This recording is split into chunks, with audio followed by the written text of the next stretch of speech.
So hello guys, so it's been a while since I have made a comparison video, जिसकी वजह से मैंने सोचा कि क्यों ना दो पावर हाउसेस को ही कंपेयर किया जाए, वरना उससे बढ़िया ऑप्शन और क्या ही होगा।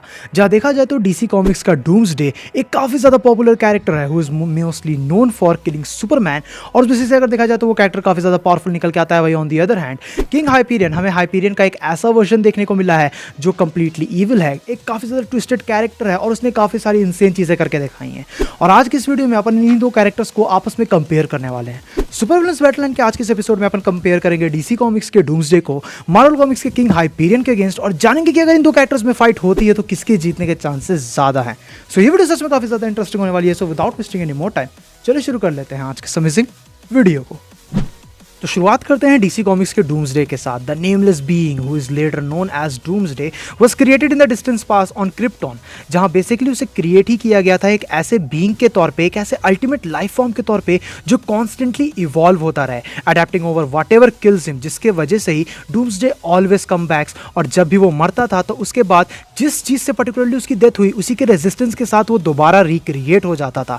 वही चीज़ डूम्सडे को कह सकते हो कि इनएविटेबल बना देती है। अगर बात की जाए डूम्सडे की पावर्स एंड एबिलिटीज की, तो डूम्सडे की जो यूनिक फिजियोलॉजी है वो एक काफ़ी बड़ा इंपॉर्टेंट फैक्टर निकल के आता है, जहां वो खुद को बड़े ही ईजिली कहीं पे भी अडेप्ट कर सकता है। इसके अलावा उसके पास energy resistance, accelerated healing, constant adaptation जैसी काफ़ी सारी एबिलिटीज भी मौजूद हैं। साथ ही साथ डूम्सडे हमें super human strength, speed, stamina और ड्यूरेबिलिटी पोजेस करने वाला एक मॉन्स्टर्स कैरेक्टर देखने को मिला है, जिसकी कंप्लीट इनवल्नरेबिलिटी और expert hand to hand combat skills उसे बहुत ही ज़्यादा कैपेबल बना देते हैं। साथ ही साथ अगर देखा जाए तो डूम्सडे ने बेसिकली फैंटम जोन को भी ब्रेक करके दिखाया है बेयर हैंडेडली। वो बेसिकली सुपरमैन के साथ फाइट कर चुका है और सुपरमैन को जान से मार चुका है। उसने इंटायर जस्टिस लीग के एक रोस्टर को डिफीट करके दिखाया है। साथ ही साथ यंग डार्कसाइड के भी एक वर्जन के साथ डूम्सडे फाइट कर चुका है। ये सभी चीज़ें हमें ये दिखाती है कि डूम्सडे लिटरली एक किलिंग मशीन है, जिसके वजह से ही डूम्सडे काफ़ी ज़्यादा पॉपुलर भी है और एक फैन फेवरेट सुपर विलन निकल के आता है।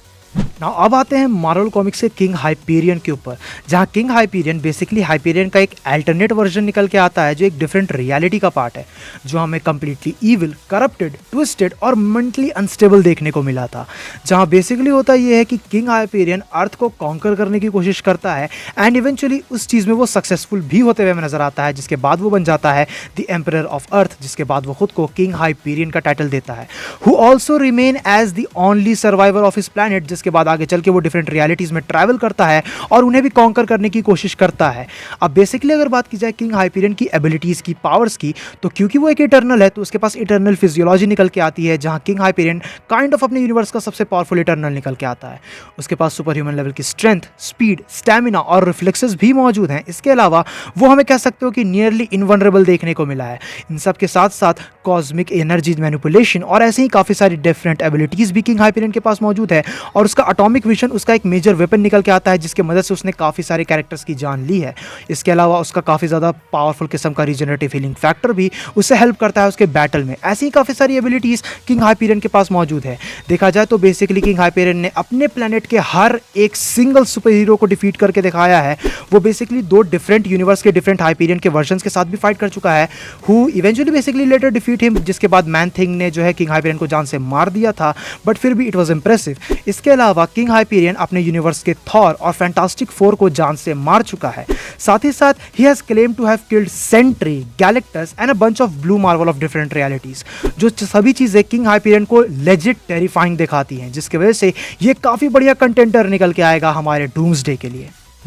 अब यहाँ पे हम लोगों ने किंग हाइपीरियन और डूम्सडे दोनों के बारे में अच्छे से डिस्कशन कर लिया है। तो अब बात निकल के आती है कि इफ़ ये दो कैरेक्टर्स के बीच में आपस में टक्कर होती है तो किसके जीतने के चांसेस ज़्यादा हैं।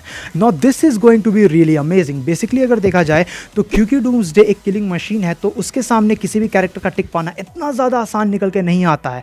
On the other hand king Hyperion अपने यूनिवर्स का मेनली कह सकते हो कि एक काफ़ी ज़्यादा पावरफुल सुपर हीरो निकल के आता है, जो आगे चल के एक सुपर विलन बनते हुए नजर आता है, क्योंकि उसने अपने अर्थ को कॉन्कर किया था और mainly most of the characters को जान से भी मारा था।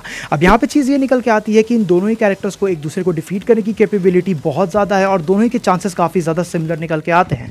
जहाँ अगर देखा जाए तो डूम्सडे कॉमिक्स में अभी तक काफ़ी सारी चीज़ों से मारा जा चुका है और उन सभी चीज़ों के रेजिस्टेंस के साथ वो वापस भी लौट चुका है, जिसकी वजह से डूम्सडे को जान से मारना आसान तो बिल्कुल भी नहीं होगा किंग हाइपीरियन के लिए। वहीं ऑन दी अदर हैंड क्योंकि किंग हाइपीरियन बहुत सारे power houses such as Sentry, Thor और गैलेक्टस को भी डिफीट कर चुका है अपेरेंटली, जिसके वजह से वो कह सकते हो कि डूम्सडे को भी डिफीट करने की कैपेबिलिटी पजेस करता है। बट चीज़ यहाँ पे ये निकल के आती है कि अगर इन दोनों ही कैरेक्टर्स के बीच में फाइट होगी तो ये फाइट मेरे ख्याल से काफ़ी ज़्यादा लंबी चलने वाली है। हाइपीरियन की एबिलिटीज़ उसे कहीं ना कहीं प्लस पॉइंट देती है, लेकिन डूम्सडे की रॉ पावर भी उसे प्लस पॉइंट देती है। जिस हिसाब से अगर देखा जाए तो इवेंचुअली मेरे हिसाब से अगर इन दो कैरेक्टर्स के बीच में फाइट होगी, एक ऑल आउट बैटल होती है, तो उसका रिजल्ट स्टेलमेट निकल के आएगा। यानी कि ये दोनों ही कैरेक्टर्स एक दूसरे की जान ले लेंगे और कोई एक बचेगा नहीं। जो सिमिलर चीज़ हमने डूम्सडे और सुपरमैन की सबसे पहली फाइट में भी देखी थी।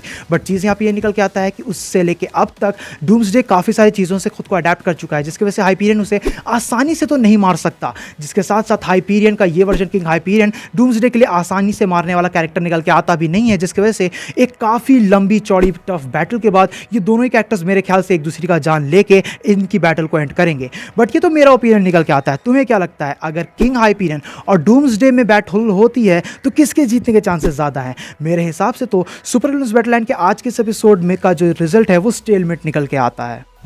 सो गाइस, ये थी वीडियो डूम्सडे और किंग हाइपीरियन के कंपैरिजन को लेके। आई होप कि तुम्हें वीडियो पसंद आई होगी। वीडियो पसंद आई तो इस वीडियो को अपना थम्स अप देना, अपने दोस्तों के साथ शेयर करना। चैनल पे कहीं से भी अगर नया आए हो तो चैनल को जरूर से सब्सक्राइब भी कर लेना। मेरे इंस्टाग्राम और मेरे एनिमे चैनल का भी लिंक तुमको नीचे डिस्क्रिप्शन में ही मिल जाएगा, तो मुझे वहां पर भी चेकआउट कर सकते हो। मैं मिलता हूं तुमसे ऐसे किसी नेक्स्ट वीडियो में। Till then bye, stay tuned, stay awesome.